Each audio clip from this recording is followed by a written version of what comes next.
What is up, my podcast listeners? This is your host, Presale List, and I am psyched to be chatting with you today. It's nice and sunny outside. Usually Vancouver rains all the fucking time, and I think we're on like day 43 without a single drop of rain. So good. I'm also excited that I don't have a migraine. It's usually Wednesdays. Every time I talk to you guys like this, I usually get a migraine. So I'm psyched about that and looking forward to going home, spending some quality time with the wife, and resting before a long day tomorrow. What I want to talk about today is realistic goals for fitness, health, weight loss, rehab, you name it. And we're going to look at it a little bit differently. So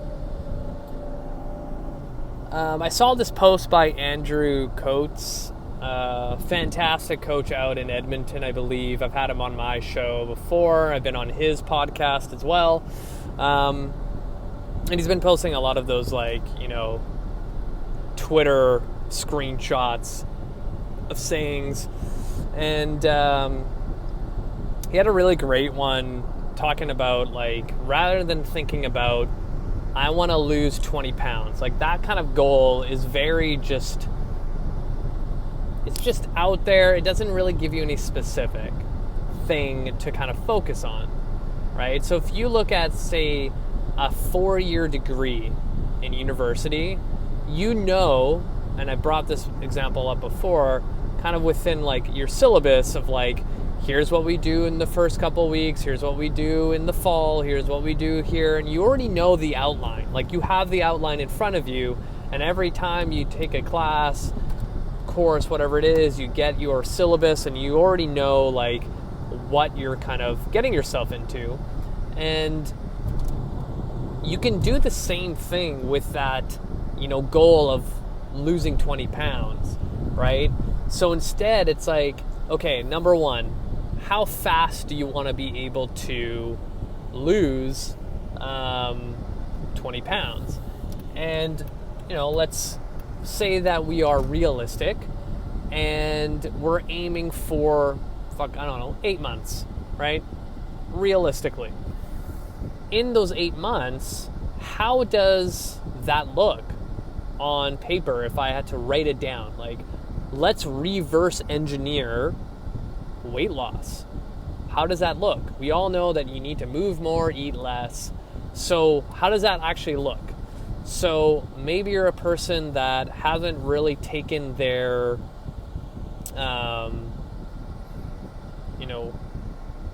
eating to a point where you're actually planning meals, making sure you're, increasing your protein, eating lots of veggies, being prepared and things like that. So how does that look?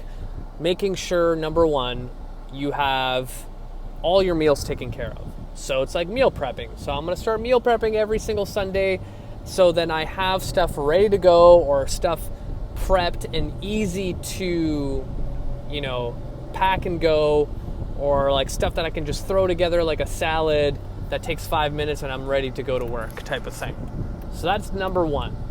Number two, you're going to get your workouts in. So in order to lose 20 pounds, in 8 months, you need to start moving quite a bit.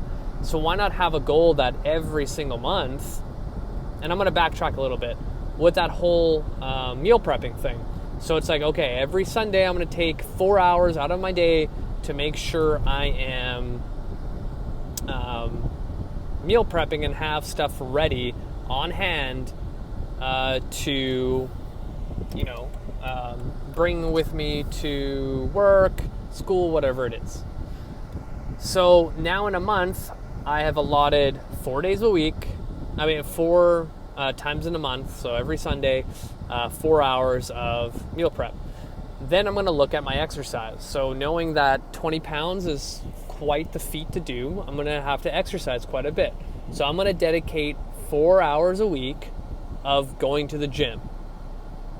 and I'm going to put that on my calendar, look at all those boxes I need to check off in order to get to my goal. And then I'm going to start adding things like I need to sleep for 8 hours in that calendar. So now I have a calendar of 8 months planned of I'm meal prepping every Sunday for 4 hours. 4 days out of the week, I'm dedicating an hour of exercise. And then I am making sure I get at least 8 hours of sleep every single night. And I have to start checking those boxes off. So really what we did is your goal that you thought up in your brain is out there. And then we broke it down to how it actually looks like. So writing down things is such a powerful thing that people don't really understand how strong of an incentive that is.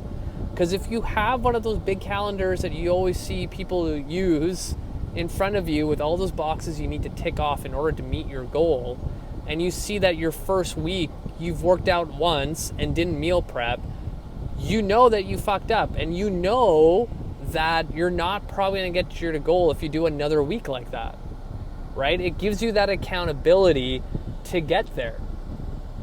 So when it comes to what most people do is like, yeah, I want to lose 20 pounds, so I'm going to start going to the gym more often and eating better.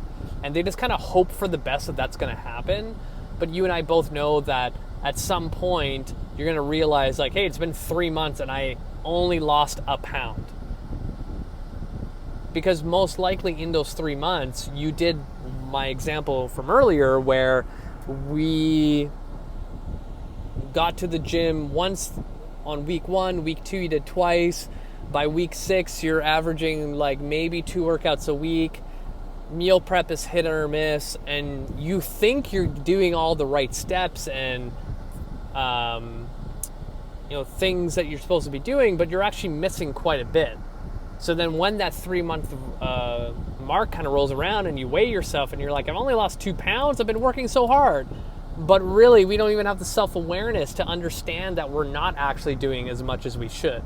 And I've brought up that whole topic of self-awareness before in this podcast because we literally have zero of it when we're trying to lose weight for some reason. So now that we have this accountability marker, we've written down what it takes.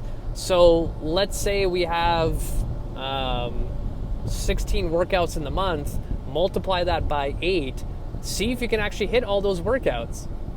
See if you can actually spend 32 hours a month meal prepping. What's 32 times 8? I don't know. I can't do that math in my head, but you can figure that out on your iPhone right now. That's how many hours it takes in that 8-month span to actually get to your goal. Now we have a number to our goal of 20 pounds to lose. And when we actually start tracking those things, we're either at our marker or not. Like it's either or, it's one of the two. So we now have that visual representation if we're actually on our mark. And even if you fuck up, even if you have a week where you're like, I got no workouts in, but I did my meal prep, at least you now have that knowledge of like, okay, next week I really got to like get my shit together and focus on getting all my workouts in. Or vice versa, like I didn't meal prep for 2 weeks in a row. I really need to get my shit together and get it done. And it also gives you an opportunity to troubleshoot those things. Like, I haven't meal prepped in 3 weeks straight. What the fuck am I doing with my time? Because now the other cool thing about this is if you actually get to a point where you write out how many hours a month you need to dedicate to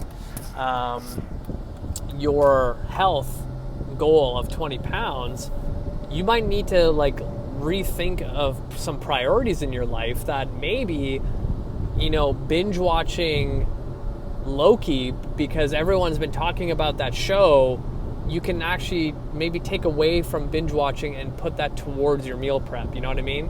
Because yes, it's cool to watch new shows and like make it a thing, but is that really down the road in the grand scheme of your life and health? Is it really going to improve the quality of your life?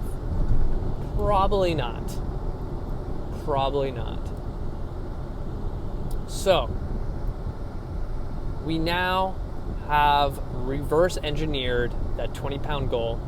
I really highly recommend you do this. Like, any goal out there, you should be able to reverse engineer it to see how much time it takes, how much money it takes, any other prep work or things like that. Like, people will go apeshit planning trips, maybe not so much right now with COVID, but when people plan a trip to like go to Europe, like people will be so meticulous of like every hour or where to go to see a museum or whatever it is. Like, they'll spend hours and weeks and days planning a trip like that. But when it comes to planning for your health, like, people just assume it's going to happen, and whatever they're doing, they think it's enough, right? So let's be real. Let's start bringing the whole topic of health and fitness into something as difficult as planning your 4-year degree or like trying to get into med school, whatever it is. Like, it's one of those things that are pretty high up on that list of difficulty. But for some reason, everybody in this world just thinks it takes of like the intention of wanting to lose weight, So I'm going to stop it there. Hopefully that gave you some insight. Let me know if you have any questions. Feel free to reach out. Hit the show notes. Add me on Facebook. Add me on Instagram. Also subscribe to my YouTube channel. We are definitely growing. We're almost at 400 subscribers now. And also put your name down for the pre-sale list for my new ebook.